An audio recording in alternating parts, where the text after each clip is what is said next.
หมอยซุงค่ะหมอยซุงพี่ๆน้องๆผู้ปันแห้งขาวสายหมอหอมกกอกค่ะเมื่อในก็เป็นวันที่2เดือนธันที่5ปี2565ในตอนรายการเฮาค่ะตอนใดที่ว่าเนาะพี่ๆน้องๆเฮาค่ะมาถ่อมด้วยข่าวเงาหลากๆหลายๆก้อยกะว่าเป็นรองแต้เนี่ยค่ะเนาะมีผู้ชายคนหนึ่งค่ะเป็นก้นเฮียนจั้นสูงเหย้าดอกดาเนาะถูกย่าจุ้มหยอกเหรียญเขานั่นเหรียญเอาเงิน8,000,000ปลายว่าไหนค่ะอ้อ เมื่อวันที่1เดือนธันวาคมที่5ปี2025ในมั่นใจเนี่ยก็ไลกว่าดีสายไหมต้องรอดในเนาะเปิดตากว่าย้อนตั้งจอยเทียมค่ะดอกดาก็ได้ก็มีชื่อว่าศรีวัฒน์อายุไล32ปีเนี่ยค่ะกว่าย้อนตั้งจอยเทียมย้อนเพราะว่าถูกย่าจุ่มหยอกเหรียญเขาในเหรียญเอาเงินกว่า8,000,000บาทในข้าวตั้ง7วันเฮ็ดให้ค่ะอ้อมั่นใจแล้วเนี่ยลองตั้งเปิงเป็นมันว่า เมื่อวันที่5เดือนธันวาคมปี2025ที่ป่นมานั่นได้รับสายตีก้นก่อนหนึ่งค่ะเนาะเขาในก็ลาดว่าเป็นเจ้าหน้าที่ลูกมาดี DSI เนี่ยค่ะว่าเนาะลาดว่ามั่นใจในเกี่ยวของจอมลองเปิดป่านอากองปันก้นใจตื้ออันเขาเอาบัญชีม้าในนั้นน่ะเนาะสืบนั่นก็ให้แอดไลน์สิเปิดกองเฮ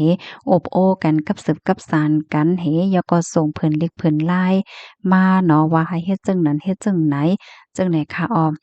เฮียก็ซ้ำมีลองหลอกเงิดมาป้านั่นค่ะน่ะเนาะว่าซังเจิ้นหนังว่าอำเฮ็ดจ้อมหนังที่อันเขาลัดนั่นเพราะว่าไหนจึงได้ยึดเอาโคของเงินคำมั่นใจแลก้นในหน้าหอต่อเฮิรนเขาตั้งโมดให้ไหนเนาะมั่นใจก็ยินตกใจโกเหี่ยวก็เฮ็ดจ้อมหนังที่อันเขาลัดนั่นตั้งโมดให้ไหนนั่นน่ะเนาะเขาเขาได้ก็ให้อบจ้อมก้นนั้นก้นในก้นนั้นก้นในเฮ็ดไหนคะนะเหี่ยวแลให้โทรโฟน อยู่ไว้ในสายอยู่ตาเสข้าวตั้ง7วัน7คืนเฮ็ดให้อปยก็ให้มันจ่ายโอนเงินปันเขาเฮ็ดให้มาติกๆโอนกำอิดกำออดกำอิดกำออดนั่นน่ะนับส่วนโคมตั้งเซ็งตั้งหมดอันมันจ่ายไหลโอนปันกว่านั้น8,465,000เฮงปลาย84บาทให้ไหนคะโอนกว่าตั้งเซ็งตั้งหมดใน5บัญชี4เย่เงินน่ะค่ะข้าวตังที่มันโอนก็ที่มีอยู่11ปอกจังไหนคะออม นอกเหลือเส้นได้เหย้าในยังลาไทยดอกเตอร์ก็ในคณะกว่าที่หาดใหญ่ค่ะเปิดตาเต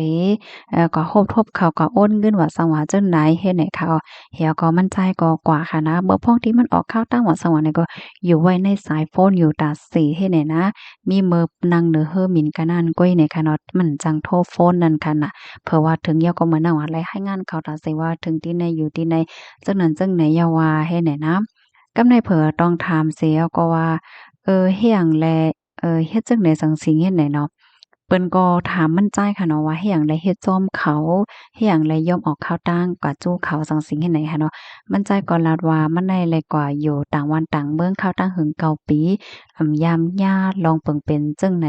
เสปอกนั่นน่ะแล้วก็ปองมาอยู่ที่เมืองไทยขึ้นก็เลยบอก1ปีจั่งใดเหแล้วก็มีมีคนสืบค้นมาเฮ็ดได้ดอก มันจ่ายเนี่ยก็ซ้ำถามว่ามันเป็นรองแต้ในแฮวแลก็เฮ็ดจ้อมหนังอันที่เขาลาดเขาให้เฮ็ดว่าสังว่าจังได๋เนี่ยมันจ่ายก็เฮ็ดจ้อมกว่าเซ็งโมดเฮ็ดให้ค่ะออม หรือเซ็นนั่นค่ะนะจ้อมหยอกแลนเขาในยังให้มันเอาอันเป็นไวคอนโดมันซื้อไว้คอนโดค่ะเนาะกาคันมันได้7,000,000ค่ะกว่าปองแล้วก็เอาเงินมาปันเขาเที่ยงให้แหน่เนาะก้อยก็ว่ามันจ่ายเอากระป๋องส่ำไรแลกามดีกว่าเฮแลคอนโดมันได้อำไรซุ่มกว่าป้าจ้อมเฮ็ดไหนค่ะอ้อเกี่ยวกับเรื่องได้ค่ะเนาะอันเป็นพวกก่อตั้งสายไหมต้องรอดฝ่ายจอยเทียมนั่นเขาเนี่ยก็ลาดว่าตั้งฝ่ายเพจเขาค่ะเนาะก็ไลกับสืบกับสานตั้งเจ้าหน้าที่ภูมิพลพร เขาเหี่ยวก็ได้คัดใจคับขึงเหี่ยวก็เอาตั้งพิษก้นที่หยอกแหลนในกว่าเฮ็ดไหนนั่นน่ะเนาะเหี่ยวแลไข่ปันฟางตื้นถึงปันก้นหวานก้นเมืองน่ะเนาะว่าพ่องย่ำมือเหลียวในจุ้มหยอกเหรียญเขาอันว่าได้มันไปหมดหายกว่านะมันก็ยังตึกมีอยู่ในเนาะหรือสิว่าหยอกเหรียญก้นหวานก้นเมืองหยอกก้อยมก้าค่ะเนาะก้นที่อันมีนาติปนพรว่าก้นที่อันเหี่ยวตอกเตอจังได๋ก็ยังถูกย้ายหยอกเหรียญป้าเทียงกำนันแลไล่หยอกเหรียญเขาได้แต่มันง่ายเต้ๆนั่นยาวให้อ่อนกันฟังนำเสกำว่าเฮ็ดจังได๋ค่ะอ๋อข้อมูลในก็ค่ะเลยเป็นมาที่ห้องการข่าวสดออกไว้นะคะนะข่าวเงาโหนในออกมาก็มีก้นปันตั้งหันถึงแลสืบเปิ้นแพร่กว่าจังได๋ตั้งนำตั้งหลายให้ไหนค่ะเนาะมันก็ว่าโหลไอ้เหย้าเป็นด็อกเตอร์นั่นน่ะเนาะเฮ็ดถือเลยถูกย้ายหยอกเหรียญจังไหนเนาะ มันก็ว่าปีดอกเตอร์เฮาได้ถ่อมข่าวเขาโยข่าวเงาได้ เนี่ยออกมาอยู่กูมือกูว่านแห่งและยังถึงยังหยอกเรียนอยู่คลาเฮ็ดจังได๋ค่ะเนาะมันก็ว่ามันก็ในเฮียนยาวจันทร์สงกรานต์เฮอก็ใจว่าดีฮู้แลเดโรงเรียนกว่ากูจื้อกูมี้เนี่ยมันก็ว่าเฮ็ดไหนค่ะเนาะจันดอกเตอร์อันว่าเนี่ยก็เต็นเลยว่าเป็นสูงสุดเท่านั้นค่ะน่ะเนาะเพราะว่ากวนเฮาค่ะในเฮียนยาวจันทร์สูงยาวก็เฮียนต่อจันจอมจัน BA ยาวก็ MA ยาวก็ PhD ปย PhD ก็เป็นด็อกเตอร์อันว่านั้นยาวค่ะพี่น้องค่ะหันเพิ่นจังหือพองค่ะยกก็เพราะว่ามาเกี่ยวกับเลยลองหยอกเหรียญในคณะค่ะขย้อนฟังถึงเป็นพี่น้องค่ะอีกหนึ่งเมื่อว่ามื้อซื่นเนี่ยก็มีพี่น้องเฮาค่ะเนาะที่อันส่งข้อมูลมาปันเฮ็ดจังได๋ค่ะนะเป็นที่ในเมืองใต้กำเหลียวค่ะในก็มีเหมือนจังหนังก้นนกเมืองค่ะเนาะมังก็เขาได้ย่าว่ามีเหมาวนกเมืองจังเนี่ยเนาะเมืองอยู่ที่นกเมืองปู้นาเนี่ยเนาะมา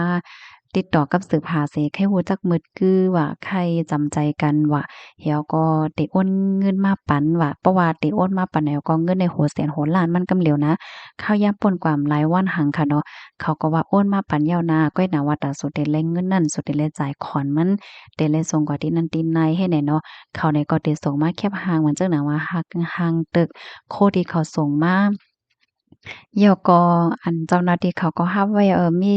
มีเพิ่นลิกเพิ่นล่าเหให้แหน่งก็นะเดี๋ยวก็มีลงตอกจุ่มตอกหางเสเพราะว่าสู่ปันกันนายแน่สู่เงินและโคของเจ้านายมันได้เมิดถึงที่สู่แน่มันก็ได้ทำหยุ่มแต่ค่ะนะหรืออ้ำน่ะก้นที่อันตึกย่าหยอกก็ตึกมีอยู่ดีๆค่ะเนาะต่อถึงเมื่อว่าเมื่อซื้อเนี่ยก็ยังตึกมีอยู่ให้แหน่เนาะกำนั้นแหละใครตึกโซนว่าไฮไลท์ฟังนำไฮไลท์ถอมข่าวเงานำถอมข่าวถอมเงาอยู่ตาเสเนาะน่ะเฮือเต็มเลย ตกเป็นเหยื่อเปิ้นนั่นแหละพี่น้องคะฟังด้วยหลีๆค่ะล่ะอันที่เขาเตรียมลิงก์มานั่นแหละเอ่มันใจเปิงสภาวะค่ะนะ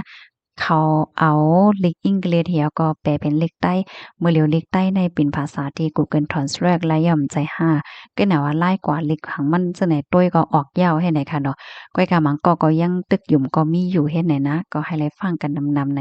ย้อนปันฟังถึงปันพี่น้องเฮาค่ะยินจมกูก็ค่ะย้อนให้อยู่เลยกินหวานในรอดเพศกันค่ะหมอยทรงค่ะ